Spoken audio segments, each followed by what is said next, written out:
大家好，我是杨。跑步是一种非常好的有氧运动，但是很多人坚持不下去，感觉跑的过程太痛苦难受。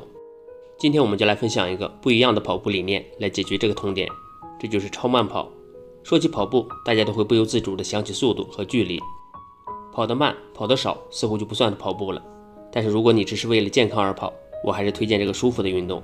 这个运动在日本非常流行，就是以非常慢的速度进行原地踏步式运动。它有个特点，就是非常慢，速度和走路差不多，比平时我们一般的慢跑还要慢。做这个动作的时候，想象自己是被线提着的木偶，挺直身体，但不要用力。利用手肘的力量使手臂前后的摆动，目光自然地注视前方，腿和脚跟尽量抬高，但是不要离地。这个运动能够很好的增强体力，如果感到强度不够，可以稍微加快速度。这个动作由于动作小，速度慢，自我感觉也不会那么难受，也更有利于减肥。虽然速度、单位时间、消耗卡路里值下降了，但是运动时间长了，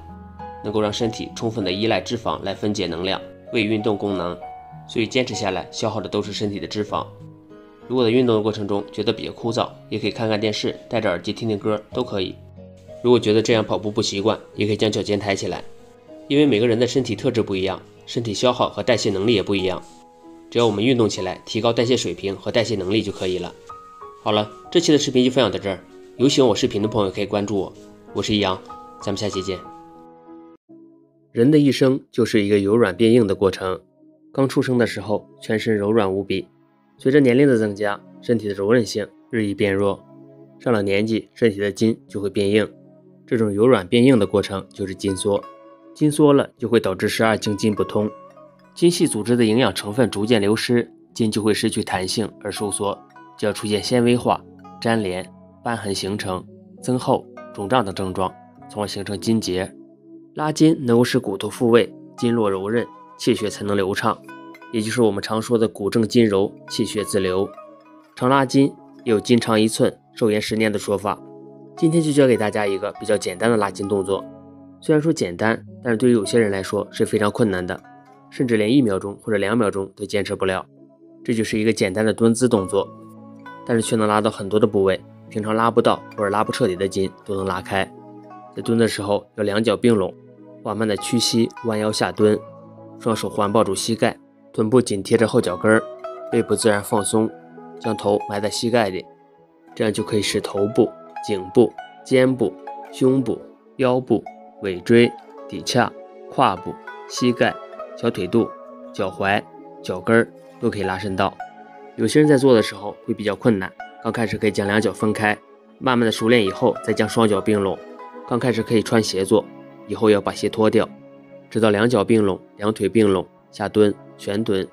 柔韧性差的可以先从扶着东西、坐蹲、半蹲开始，循序渐进，逐渐达到一起一落的全蹲、全起。重点是将整个脚底都踩实地面。拉筋不是粗略的模仿动作，一定要注意细节，动作做到位，保持身体缓慢、放松，肌肉、肌腱以及韧带有轻微的拉动感，并保持自然呼吸，有助于身体将有氧血液输送到目标肌肉，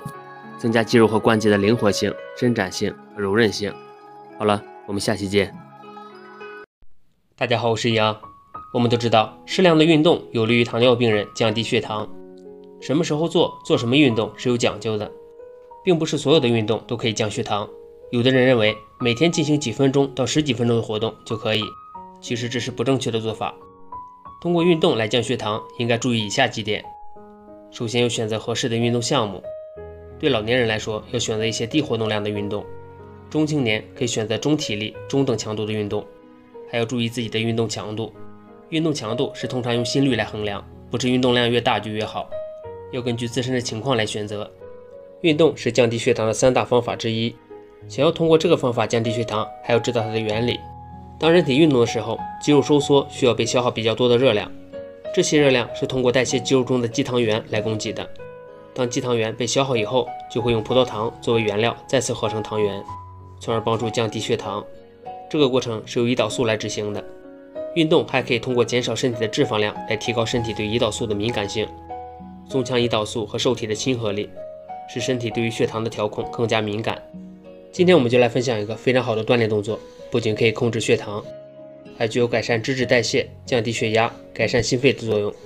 首先站立，大臂和小臂呈90度，手掌打开，手心向下，一条腿抬起，用膝盖去碰触另一侧的手掌心，返回以后再换另一侧，